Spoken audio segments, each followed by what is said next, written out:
अस्सलामुअलैकुम गाइस, यकीनन आप लोग अच्छे होंगे। आज हम अपने एक नेक्स्ट टॉपिक की तरफ बढ़ते हैं जो कि एंटी एलर्जिक ड्रग हैं। तो यहाँ पे लफ्ज़ एंटी एंटी का मतलब है कि अगेंस्ट। एंटी जो लफ्ज़ है दैट मीन्स अगेंस्ट।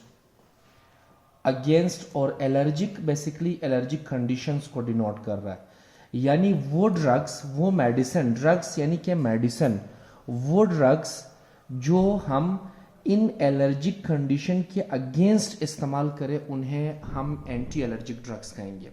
बेसिकली जो एलर्जिक कंडीशन है या एलर्जी है, ये हमारे बॉडी का ओवर रिएक्ट या एक्स्ट्रा रिस्पॉन्स। ओवर रिएक्ट यानी जब हमारे बॉडी किसी भी पोलन ग्रेन हो या किसी भी दूसरे स्टिमुलस के अगेंस्ट अगर ओवर रिएक्ट करे तो यही एलर्जी यानी कि काज करता है। तो हमारे body over react pollen grain के यानी कि अगेंस्ट कर सकता है, ठीक। इसके अलावा जो है डस्ट के अगेंस्ट कर सकता है, ठीक।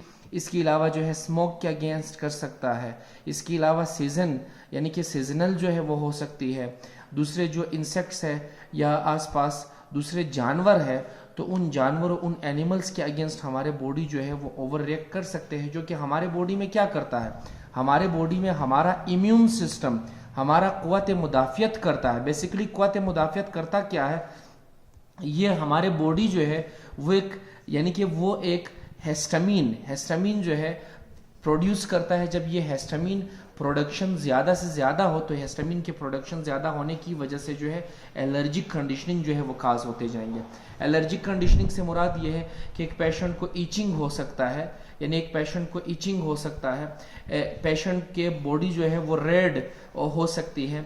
इसी के अलावा जो है उसके बॉडी पे स्कार्स बनने शुरू हो सकते हैं। इसके अलावा उस पेशेंट को रनी नोज हो सकता है, ठीक है, या फिर उस पेशेंट के जो आइज़ है रेड आइज़ की तरफ वो जा सकता है, उनकी आंखें सुर्ख सुर्ख होने लगते हैं। या इसके अलावा जो है उनके इची आइज हो सकते हैं। या फिर मोस्टली यही एलर्जिक कंडीशनिंग जो है ये कॉमन है मेडिकेशंस के जरिए, मेडिसिन की वजह से। अगर हम किसी पेशेंट को मेडिसिन दें तो उनको यही एलर्जिक कंडीशनिंग जो है वो हो सकते हैं। लेकिन याद रखिए, जब भी किसी पेशेंट को एलर्जिक कंडीशन हो तो हम उनको जो ड्रग्स यूज़ करते हैं उन ड्रग्स को हम नाम देते हैं एंटी एलर्जिक ड्रग। हम उन ड्रग्स को नाम देंगे एंटी एलर्जिक ड्रग्स, यानी वो ड्रग्स जो एलर्जी के अगेंस्ट इस्तेमाल हो, एलर्जी के यानी कि खिलाफ इस्तेमाल हो। तो एलर्जी के खिलाफ हम इसको कैसे इस्तेमाल करते हैं, इन्हीं ड्रग्स को हम नाम देते हैं एंटी हिस्टामीन।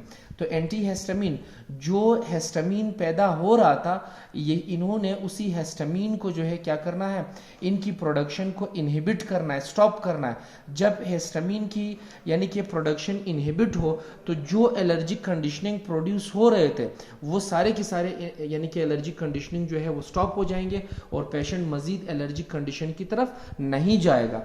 तो अब हम इसमें जो ड्रग्स इस्तेमाल करेंगे, जो मेडिसिन हम यानी कि एलर्जी के दौरान इस्तेमाल करेंगे, वो मेडिसिन बेसिकली जो है वो हमारे पास जेनरिक नेम है, ठीक है, सिट्रेजिन के नाम से आता है।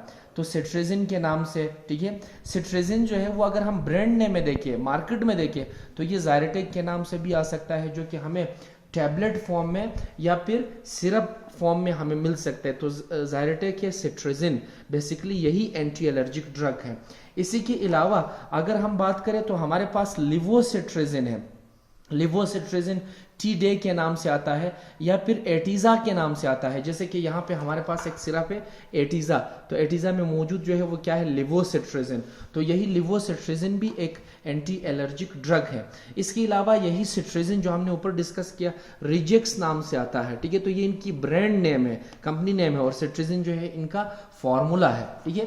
इसी के साथ साथ अगर हम बात करें तो लोराटाइडिन जो है वो हो सकता है। लोराटाइडिन हमारे पास लोटेक नाम से हमें मिलता है, लोरिन एनएसए के नाम से हमें मिल सकता है, लोरिन एनएसए। जैसे कि यहाँ पे ये सिरप, इसके टैबलेट भी आते हैं, लोरिन एनएसए है और इसके जो फार्मूला है वो लोराटाइडिन है। तो यही ड्रग्स बेसिकली यानी कि एंटी एलर्जिक ड्रग्स होते हैं। इसके अलावा फेक्सोफेनाडाइन है। फेक्सोफेनाडाइन जो है वो बेसिकली हमारे पास यानी कि किस नाम से, फैक्सिट नाम से हमें मिल सकते हैं। तो फैक्सिट जो है वो बेसिकली क्या है, यही फैक्सिड बेसिकली एक एंटी एलर्जिक ड्रग है जिसका फार्मूला फेक्सोफेनाडाइन है। ठीक इसी तरीके से जैसे कि हमने लोराटाइडिन की बात की तो लोरजी के नाम से या फिर लोरटेक के नाम से या फिर लोरिन एनएसए के नाम से हमें मिल सकता है। इसके अलावा हम मोस्टली कफ सिरप में फिनार्मिन जो है वो इस्तेमाल करते हैं। तो फिनार्मिन जो है वो भी बेसिकली जो है एविल के नाम से आता है, प्लीविल के नाम से आता है। इसके इंजेक्शंस भी आते हैं जो कि हम एंटी एलर्जिक यानी कि बतौर एंटी एलर्जिक या एलर्जिक कंडीशन को रोकने के लिए हम इस्तेमाल करते हैं। तो ये एविल सिरप फॉर्म में हमारे पास है और ये फिनार्माइन है। और इसी फिनार्माइन को जो है हम कफ सिरप में भी इस्तेमाल करते हैं एलर्जिक कंडीशन को रोकने के लिए। इसके अलावा क्लोरफेनार्माइन जो है वो हो सकते हैं। तो क्लोरफेनार्माइन जो है वो बेसिकली जो है आपको यानी कि पिरिटोन नाम से मिल सकते हैं, जिसके सिरप भी मिलते हैं और टैबलेट भी मिलते हैं। ये भी एंटी एलर्जिक जो है वो है। ठीक है, तो पिरिटोन है और क्लोरफेनार्माइन है। ठीक है, तो ये भी एक एंटी एलर्जिक यानी कि ड्रग है। इसी तरीके से कैस्टिन है जिसको हम एबास्टिन फार्मूला है कैस्टिन नाम से हमें मिलते हैं। तो ये सारे के सारे वो ड्रग्स है जिनको हम बतौर एलर्जी के यानी एलर्जी को ख़त्म करने के लिए हम इस्तेमाल करते हैं और इन्हीं ड्रग्स को इसी वजह से हम एंटी एलर्जिक नाम देते हैं।